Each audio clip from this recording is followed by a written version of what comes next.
Ahora comienza Casa Dis, transformando tu vida a través del diseño. Conversaciones versátiles y dinámicas con esencia caribeña.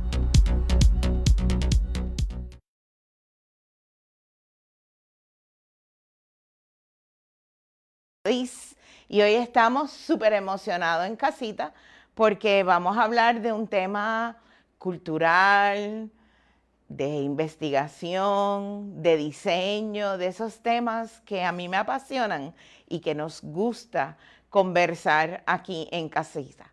Y para eso tenemos hoy en casita a la doctora Marimer Martínez Aponte, que es la autora del libro El mueble isabelino en Puerto Rico. Así que bienvenida a casita, Marimer. Muchísimas gracias por la invitación, Margaret. No, para mí es un placer tenerte en casa porque tenemos la oportunidad de llevarle, ¿verdad?, a todos los radioescuchas y las personas que nos ven a través de las redes sociales y demás, todo este tema que a mí me apasiona, ¿verdad? Y sé que a ti también, y que es un tema que para esta región donde vamos a alcanzar a todo el mundo con esta información es sumamente importante porque tu libro impactó de muchas formas, ¿verdad? La información que recibes para originarlo viene de esta área. Pero antes que eso, yo quiero que la gente conozca a Marimer. Así que Marimer, háblanos un poquito de ti. Claro, con mucho gusto. Bueno, pues yo vengo del área de diseño de interiores, aunque anteriormente completé un bachillerato en administración de empresas con concentración en gerencia. Ya luego entonces pues lo termino, siempre ese amor hacia las artes y el diseño, bueno, pues continuaba ahí permeable, así que completo estudios profesionales en diseño de interiores en el antiguo San Juan School of Interior Design, ya teniendo contacto con todas estas corrientes de diseño y de arte. Decido entonces mantenerme en esa línea. Termino una maestría en educación con especialidad en museología y bueno, la vida pues me lleva por un sinnúmero de trabajos, incluyendo la docencia, la cual amo. Y termino entonces completando un doctorado en estudios culturales, del cual casualmente es producto de esa tesis doctoral este libro, como bien tú mencionas. Dentro de todo ese desarrollo profesional y académico, pues he elaborado en instituciones de educación superior, impartiendo cursos de historia del diseño, historia del arte. He trabajado también para organizaciones sin fines de lucro, como varios museos universitarios. Estuve un tiempo dado trabajando para el Instituto de Cultura Puertorriqueña y pues ahora me estoy dedicando casi 100% a la investigación, aunque siempre pues me mantengo ofreciendo clases. Bueno, Marimer, háblanos de ese proceso, de esa primera chispa, ¿verdad? Ya sabemos el amor por el diseño y demás, pero esa primera chispa que despierta en ti el decir, este va a ser mi tesis doctoral y esto lo voy a convertir en un libro súper necesario para los interioristas y los amantes, ¿verdad?, del mueble, la cultura y el diseño en Puerto Rico. Cuéntanos. Pues fue casualmente una conversación con uno de mis antiguos profesores que terminó siendo mi director de tesis, donde comenzamos a hablar de este posible tema, buscando, ¿no? Ya ir desarrollando mientras yo estaba ya a punto de, bueno, iniciando mis estudios doctorales. Y bueno, entonces, pues yo conociendo que era un objeto antiguo y para mí algo conocido, más desconocido que conocido, de eso entonces emprender esta investigación, pero es cuando estoy en la búsqueda de información que me atraen varias cosas, entre ellas primero, que es un tema muy poco estudiado en la isla, hay muy poca información. Entonces, ya cuando comienzo a tomar estos cursos que tenían que ver con el desarrollo cultural puertorriqueño, digo, caramba, pero es que es interesante también explorar, sí mantener esta temática del diseño, de lo que es el objeto y de incluso un objeto que se encuentra dentro de un entorno o dentro de un espacio doméstico. Pero no es solamente eso, es todas estas capas, es también poder explorar y poder estudiar quiénes fueron las personas que estuvieron detrás del diseño y de la construcción de este tipo de pieza. Entonces fue lo mismo, esta búsqueda de información que fueron unos cuantos años, que me voy topando con un sinnúmero de sorpresas. Primero, poder explicar en esa investigación de dónde procede este mueble, cómo llega a Puerto Rico. Entonces, una vez llega a nuestras costas, pues hay piezas que se mantienen siendo original y siendo importadas directamente desde España, pero hay otras entonces que es el artesanado local o incluso artesanado extranjero que se establece en la isla mientras Puerto Rico era parte de España, era una colonia española, quienes deciden comenzar a trabajar este tipo de mobiliario porque había una demanda por este tipo de mueble y por este tipo de objeto en varias partes de Puerto Rico, que luego esta demanda fue aumentando. Pero también al paso fui descubriendo que esto no era una pieza que todo el mundo tenía en su hogar. Era una Ujú. pieza que, como nace dentro de una monarquía, ya de por sí portaba y simbolizaba ser o pertenecer a la élite, o simbolizaba ser un objeto oneroso o ser un objeto exclusivo. Entonces, estudiando el caso de Puerto Rico, que éramos parte de España, pero a su vez estábamos tan distantes de España, ver entonces si este objeto continuaba manteniendo esta mitología, como yo le llamo en el libro también, si continuaba manteniéndose dentro de ese estrato social. Y pues en la búsqueda de información nos topamos que sí, que en efecto era una pieza sumamente exclusiva. Había una clientela muy particular para este tipo de pieza. Entonces es ese artesanado, como había mencionado, extranjero y local, quienes deciden dedicarse casi en exclusivo a trabajar este tipo de pieza. Y pues bueno, ya ahí entonces es que comienzan a desarrollarse estos ejemplares que muy bien podemos comparar dentro de su estética, dentro de sus elementos a nivel pues, de diseño, cómo se trabajaban las maderas. Podemos establecer una clara comparativa entre aquel mueble isabelino procedente de España y aquel mueble isabelino criollo que se produce en Puerto Rico. Esa trayectoria de tu investigación, como bien menciona, te llevó a tocar muchas puertas.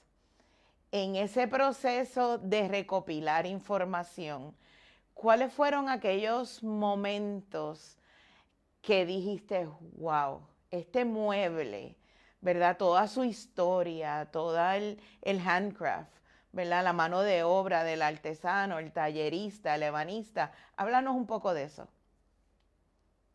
Bueno, primero conocer dónde aún se conserva, que no solamente está dentro del recinto privado, como había dicho, dentro del espacio doméstico privado, sino que hoy en día es parte, se exhibe en organizaciones sin fines de lucro. Utilizo el ejemplo en el libro de pues, algunos museos. Hay parte de ese mobiliario también en el Palacio de Santa Catalina, lo que es la fortaleza. Entonces,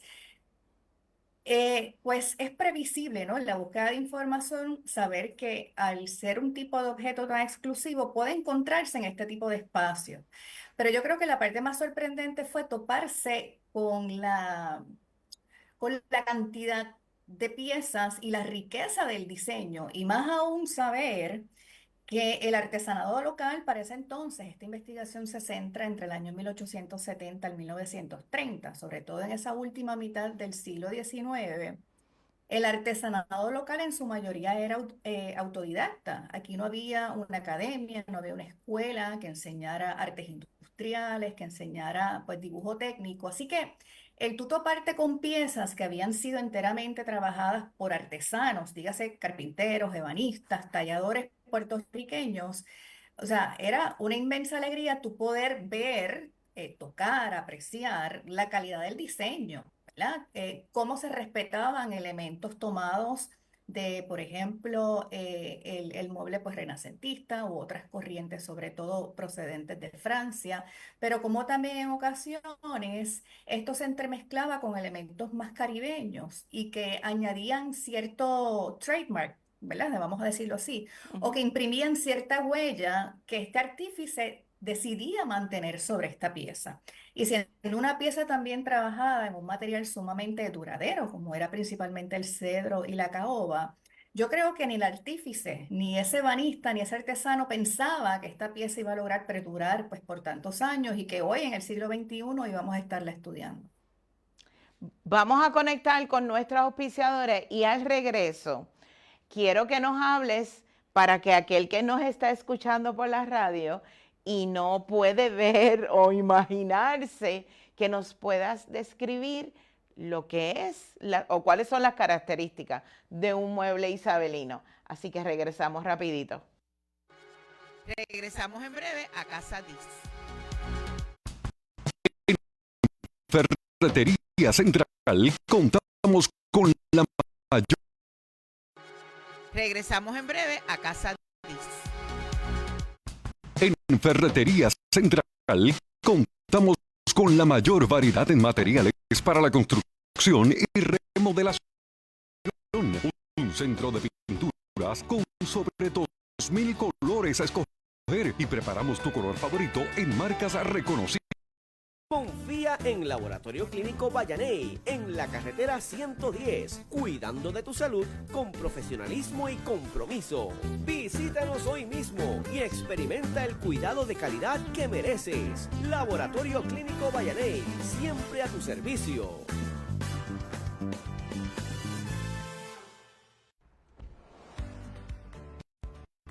¿Sabes por qué estoy tan tranquila? Por el estado de salud o empleo cuando más lo necesitas. Y ya estamos de regreso aquí.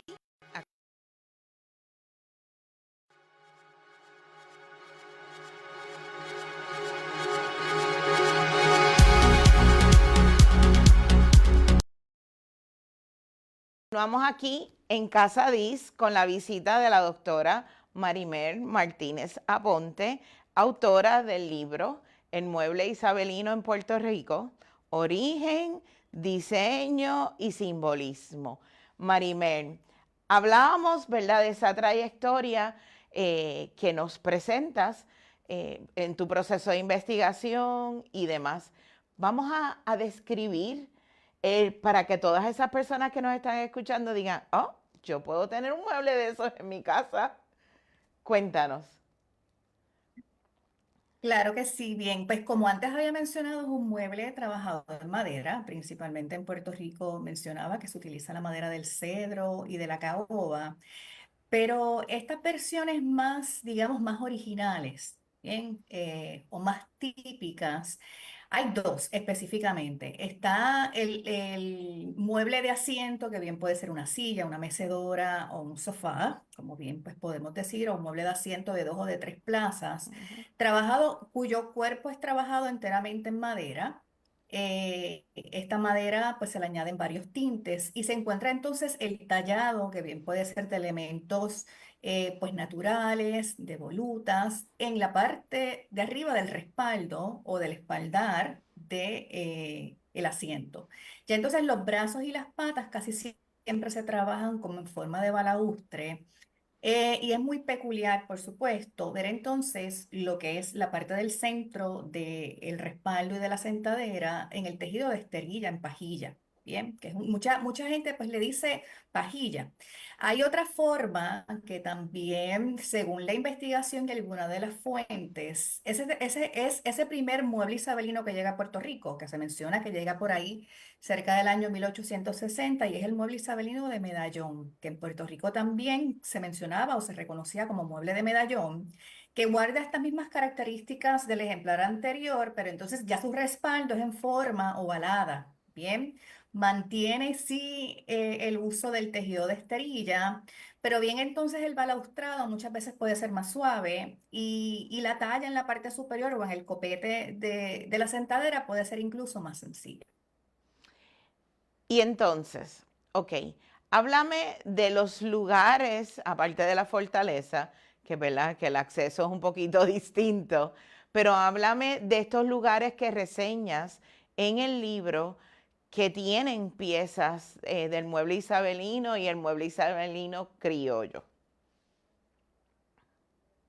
Bien, espacios públicos o espacios para público general, por ejemplo, se reseña en el libro el Museo de Historia de San Sebastián o la Casa Doña Visa, que está frente a la plaza pública de San Sebastián. Ellos tienen casi todo el mobiliario, desde el salón comedor hasta la sala principal y algunas de las habitaciones, con diversos ejemplares de mueble isabelino, sobre todo el del respaldo de medallón. Está también la Casa Museo Felisa Rincón en el Viejo San Juan, en el cual en el segundo nivel se muestra, sobre todo en la sala, el espacio que representa la sala, el mueble isabelino ya con el respaldo de forma rectangular, ya este diseño más rectilíneo. Por ejemplo, la Casa Museo Luis Muñoz Rivera en Barranquitas, en lo que era esta sala, esto ya es una construcción más criolla, pero también en ese espacio que era la sala principal y el despacho de quien era este prócer se pueden encontrar piezas, sobre todo muebles de asiento. La Casa Museo José Celso Barbosa en Bayamón tiene unos ejemplares muy peculiares que ya son mucho más sencillos, pero integran el uso de las balaustradas, sobre todo en varios puntos, y simulan como ser una baranda de un balcón, pero era también una versión que se trabajó en un punto dado del mueble isabelino con una mezcla del alfonsino, ¿bien? Que también tiene mucho auge en Puerto Rico. Y de momento esos son los espacios que llegan a mi mente que bien pueden visitarse. Ah, bueno, en Ponce, para nuestros amigos del sur, el Museo Castillo Serrayés, eh, una de las salas, tiene muebles de asiento, mecedoras y en una de las habitaciones hay un ropero de 3 lunas. Esos son los espacios que, ¿verdad? Ahora mismo pues me acuerdo donde se Ujú. pueden apreciar varios ejemplares. Destacas en tu libro, y que yo he estado cerca de ti en estos días presentando el libro, destacas el tema de cómo el ebanista, el tallerista y la familia identificaba los muebles que se hacían para ellos. ¿Puedes hablarnos de la importancia de eso? Porque sí nos mencionaste la trayectoria, el estatus social y toda esa información, pero un mueble tan bien realizado, con tanto de detalle, preparado por maestros de obra sin preparación formal. Sin embargo, esos muebles son prestigios, eh, pero tenían una marca precisamente para identificar al maestro de la obra que lo creaba. Igualmente la familia que encargaba el mueble. Háblanos un poco de eso. Sí, bien, en realidad se ve de ambas formas. Aunque en Puerto Rico en esa última mitad del siglo XIX, ¿verdad? Estas técnicas y el manejar la madera era más bien una labor autodidacta o aprendida dentro de un taller o por vía herencia. Ya entonces a principios del siglo XX comienza a integrarse dentro del currículo de escuela pública, dentro del currículo de escuela elemental e intermedia las famosas artes o las reconocidas artes industriales. Ya eso se da más o menos con el nuevo trato. Y ya entonces dentro de estos espacios y más que todo en el área rural o en varios pueblos de la ruralidad de Puerto Rico, comienza a enseñarse las artes industriales, el dibujo técnico, se preparan entonces las escuelas con talleres propiamente de carpintería, los estudiantes realizan varios trabajos, así que ya eso ocasiona que en esa primera mitad del siglo XX, hasta aproximadamente el año 1950, en Puerto Rico surja una industria del mueble propiamente. Pero anterior a esto, y como bien he mencionado, bueno, era mucho más complicado y era entonces mucho más valioso el producto final que salía de las manos de este artífice. Muchos de ellos, lamentablemente, no dejaban su huella fuera del diseño y de la pieza que era testigo de su trabajo y que era resultado de esta gestualidad humana. Pero habían otros que bien estampaban algún sello, colocaban en los muebles alguna placa, como fue el caso de Margarida, pero Margarida viene un poco más adelante. Y entonces, hablando del caso de estas familias, porque al ser un mueble comisionado, al ser un mueble encargado, muchas veces el cliente tenía la libertad de poderlo customizar o de ordenarlo y que el ebanista trabajara algunos elementos que el cliente solicitaba. Y entre los espacios que también está disponible, que no puedo documentarlo en el libro, pero que también pues lo señalo, está el Museo Casa Cautiño en Guayama, que también es un espacio que exhibe mueble isabelino, ¿bien? Que bien se menciona que fue uno de los LEDE, pero también hay una teoría bastante fuerte que apunta a la Casa de Comercio Vidal y Compañía.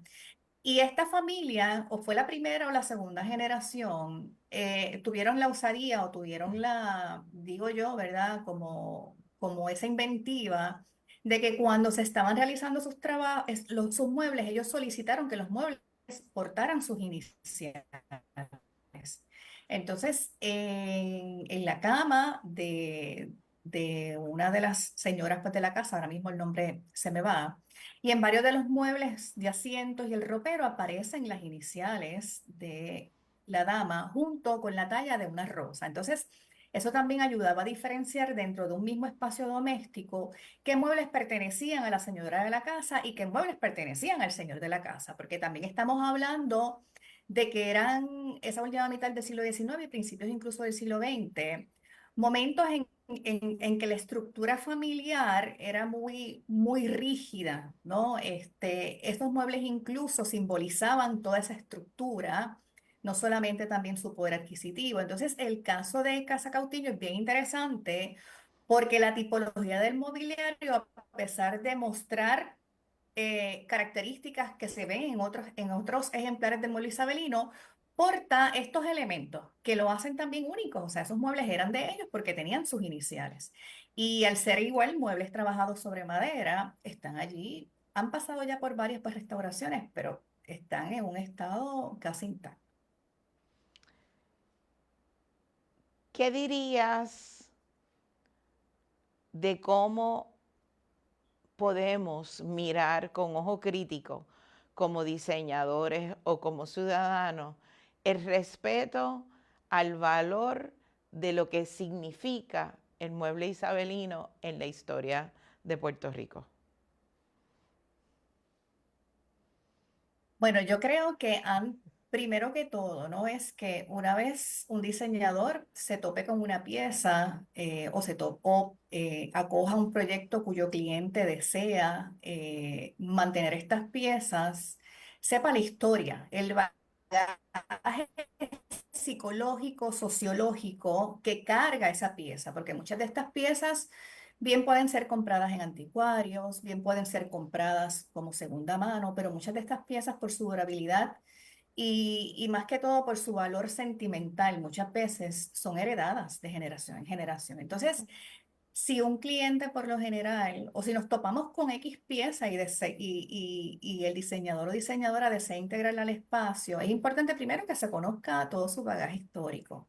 Ujú. Segundo, que se sepa reconocer esos elementos de diseño y que de alguna manera se investigue con peritos especializados quién pudo haber realizado esta pieza o a quién se la adjudica.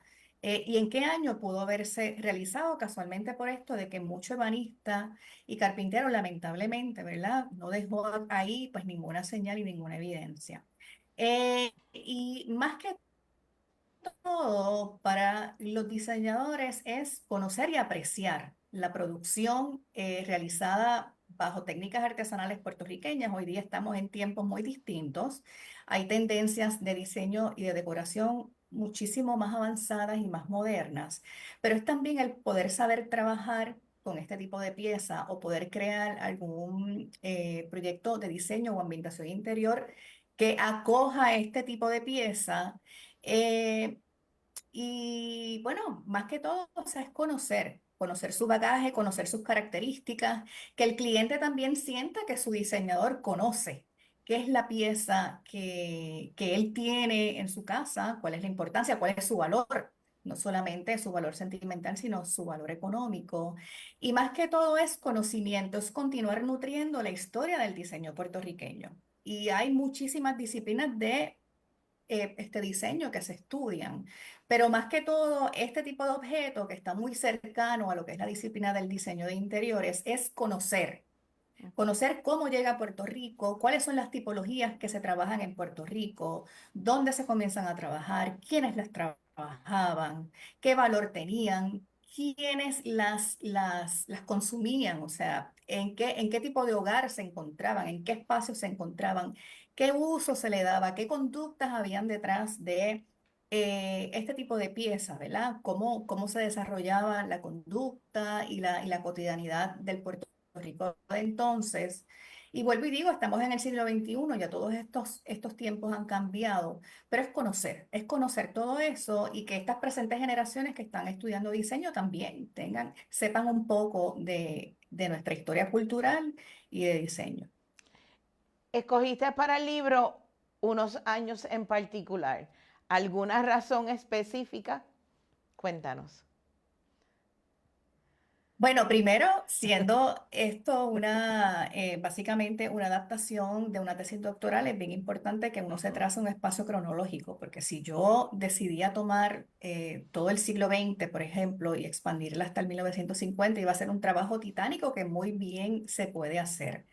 Pero ya entonces, habiéndose delimitado un espacio cronológico, era entonces ya dentro de este espacio poder buscar. En ocasiones nos fuimos un poco más adelante, nos fuimos un poco antes para continuar nutriendo toda esta información, para brindar mayor cantidad de historiografía o mayor cantidad de artífices de la madera.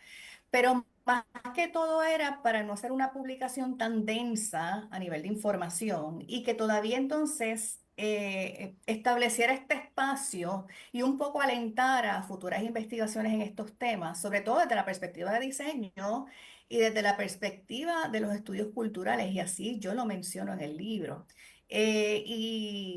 Y bueno, esta es mi primera pues publicación para el público general, pero ya una vez uno comienza, uno quiere continuar.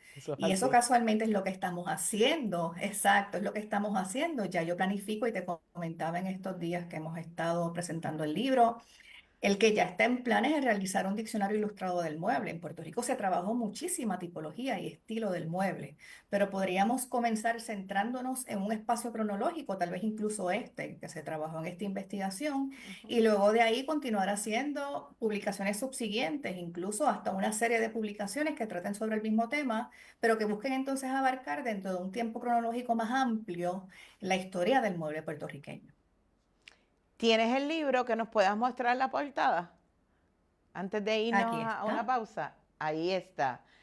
Esa es la portada del libro, El mueble isabelino en Puerto Rico, origen, diseño y simbolismo, por Marimer Martínez Aponte. Vamos a ir a una pausa y al regreso yo quiero hablar de Marimer sobre esa experiencia personal de haber escrito el libro, de terminar, ¿verdad?, tu doctorado en un tema que te apasiona, para saber lo que podemos seguir esperando por ahí de la autora. Pero no se retire, que regresamos en breve.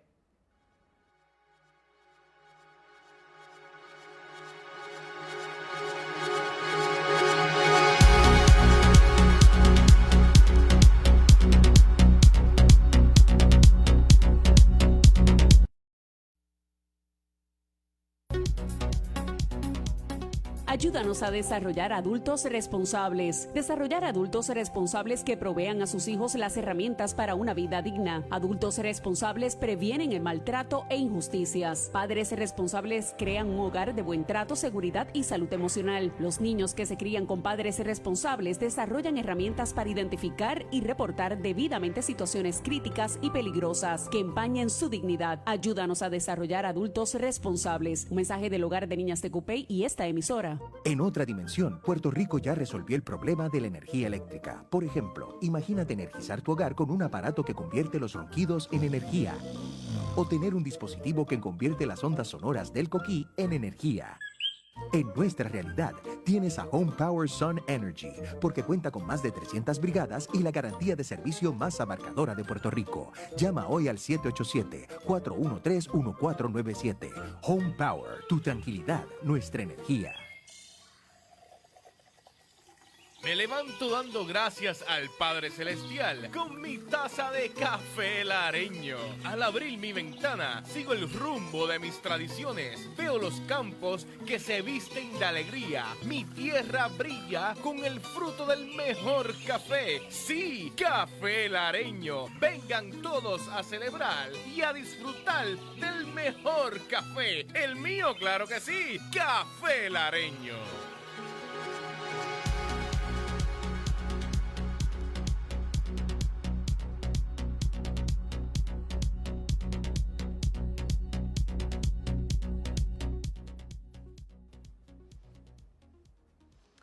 Y ya estamos de regreso aquí en Casa Diz para este último segmento, ¿verdad? De la presentación del libro El mueble isabelino en Puerto Rico, origen, diseño y simbolismo, por la autora Marimer Martínez Aponte. Doctora, cuéntanos ese journey personal que siempre nos saca una sonrisa, ¿verdad?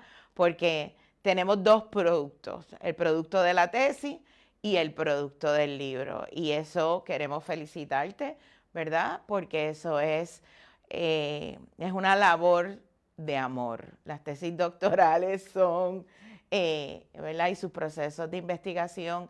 Siempre yo le digo a la gente, tú tienes que estudiar lo que te apasiona, porque si no, no hay forma de lograrlo. Y cuando uno lo hace con cosas que nos apasionan, el significado trasciende muchos límites. Así que cuéntanos. Bueno, nos reímos hoy, pero fue mucho esfuerzo. Cuando uno intenta recordar, pues uno es como que recuerda estas largas horas, ¿no? La cantidad de actividades pues, que te perdiste, cuando te coge la pandemia en medio de la investigación, que tienes que hacer un alto o trabajar con una serie de fuentes que tengas a tu alcance en ese momento, sobre todo mientras estuvimos acuartelados, pero como bien mencionas, o sea, es un trabajo de amor. Yo de momento, dentro de todo este tiempo que estuve investigando, que en ocasiones había escasez de fuentes, en otras ocasiones de momento yo me topaba con muchísimas, entonces era que el tiempo no me daba para leerlas todas. Em, yo le digo que es el tiempo de la soledad, porque mientras estamos tomando cursos, estamos con nuestros compañeros y no hay ningún problema, pero cuando llega el tiempo de la investigación se requiere disciplina, ¿verdad? Para no desviarnos y mantener ese curso, llegar a la meta. Y yo siempre pensaba que esto va a ser por un tiempo. Y como si mencionas, una vez se elige un tema que te gusta, pues qué mejor que hacer lo que a ti te complace. Y a su vez también conocer que va a ser y que busca hacer una aportación, como bien mencionaba, para la historia del diseño en Puerto Rico y continuar enriqueciendo nuestra historia cultural. Así que, y tú que pasaste pues, por un proceso similar, uno muchas veces va en automático, ¿verdad? Hasta que defiendes este gran proyecto y entonces ya una vez defiendes es como que caes en cuenta de lo que lograste y de todo el tiempo pues, que invertiste. Pero ya pues cuando pasa a libro o se considera para ser publicado, pues es otro tipo de experiencia. Ya pasaste, ¿verdad? Como que por todo este trabajo es simplemente adaptar este escrito o y esta investigación a un lenguaje pues no tan académico. Pero entonces está ese entusiasmo por ver esa investigación y ese escrito convertida en libro. Y yo una vez se convierte el libro, es lo mismo, ¿no? Es este entusiasmo, este hype por darlo a conocer, porque el pueblo pues, puertorriqueño y fuera de Puerto Rico sepa lo que aquí se investiga, lo que se está haciendo, y continuar entonces educando al tipo de persona que bien posee esta pieza, que incluso hasta pueden desconocer todo su bagaje histórico. Y como yo bien menciono, educar a estas generaciones más jóvenes sobre lo que en un punto dado se hizo en la isla.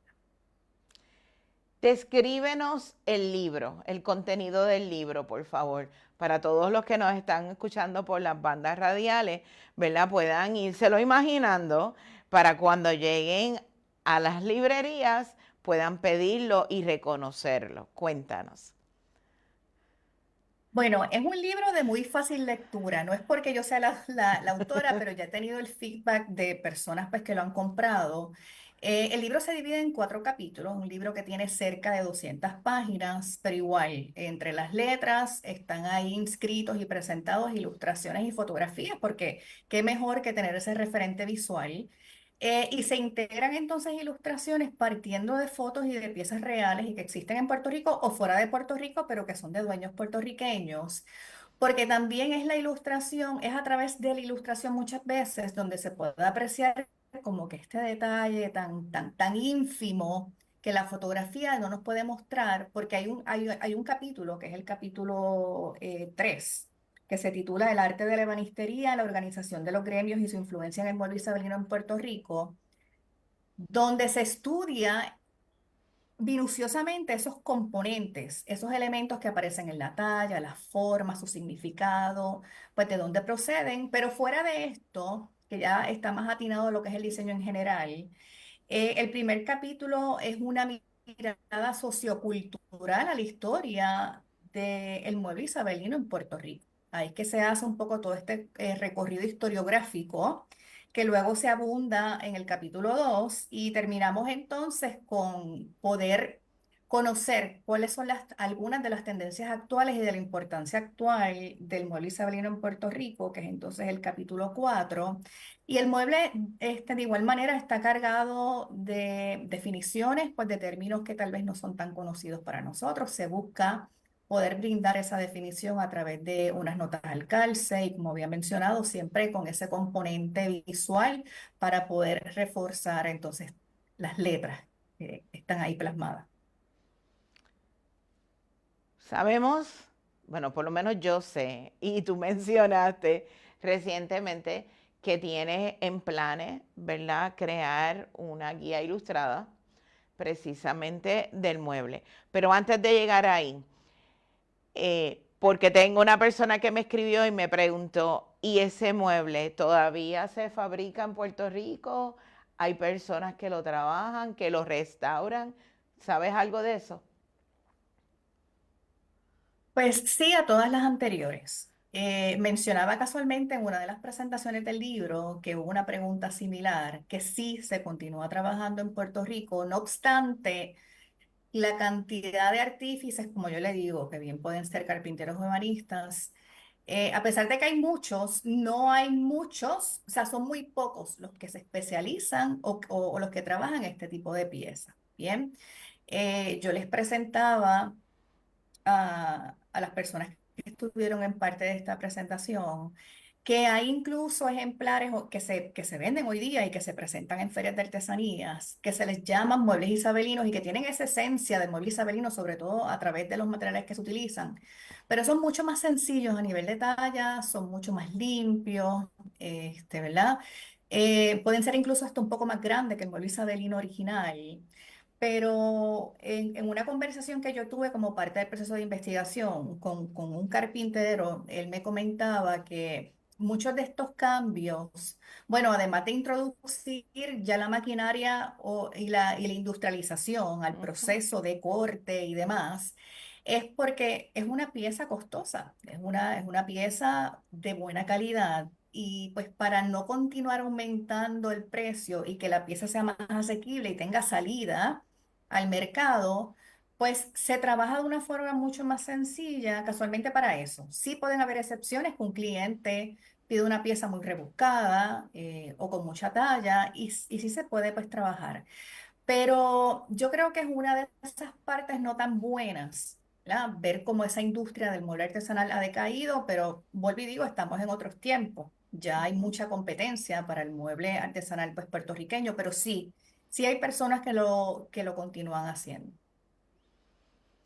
Bueno, Marimer, yo nuevamente te felicito, te agradezco el tiempo que has estado con nosotros acá en Casadís, la presentación del libro, darnos esos detalles, ¿dónde se puede conseguir el libro? El libro está disponible en varias librerías en la isla. Es importante mencionar que es una publicación, se publica gracias a Publicaciones Gaviota, que está escrito a la librería Norberto González, que está allí disponible en Río Piedras, está en Casa Norberto en Plaza Las Américas, en la librería El Candil en Ponce, en la librería Laberinto, en el Viejo San Juan y el libro 787, que es una librería web. Y para personas que quieran contactarte, Marimer, para una conferencia, una presentación, tal vez a un lugar que tenga los muebles y quisieran que les pudieras dar una orientación guiada, ¿cómo se pueden comunicar contigo? Me pueden escribir por correo electrónico. Mi correo es marimer, pues como Marimar, pero con marimerm@gmail.com. y quienes prefieran buscarme a través de las redes sociales me pueden encontrar en Instagram como Marimer Martínez PhD o como Remiram, que es el nombre de Marimer escrito al revés. Marimer, gracias. Tú y yo nos vamos a seguir viendo mañana, pero gracias por acompañarnos aquí en casita y traernos, ¿verdad?, ese valor de ese libro, de esa joya, porque realmente las personas que valoramos y apreciamos estas gestiones titánicas de investigación sobre todos estos temas de mobiliario, diseño y demás, nosotros valoramos, repito, muchísimo la pieza, así que gracias por darte a esa tarea con pasión y entrega. Felicidades en tu doctorado y con el libro. Y nada, nos mantendremos por ahí pendientes a la guía ilustrada y cualquier otra cosita que ocurra para que nos los presentes aquí en Casa Diz. Así que gracias. Claro que sí, muchísimas gracias por la invitación. Bueno, y a todos los que nos acompañaron una semana más aquí en Casa Diz, no se olviden que el próximo miércoles regresamos con otra conversación dinámica con esencia caribeña. Hemos llegado al final del programa. Sintonízanos el próximo miércoles a las 3 de la tarde para conocer cómo el diseño transforma tu espacio personal y profesional.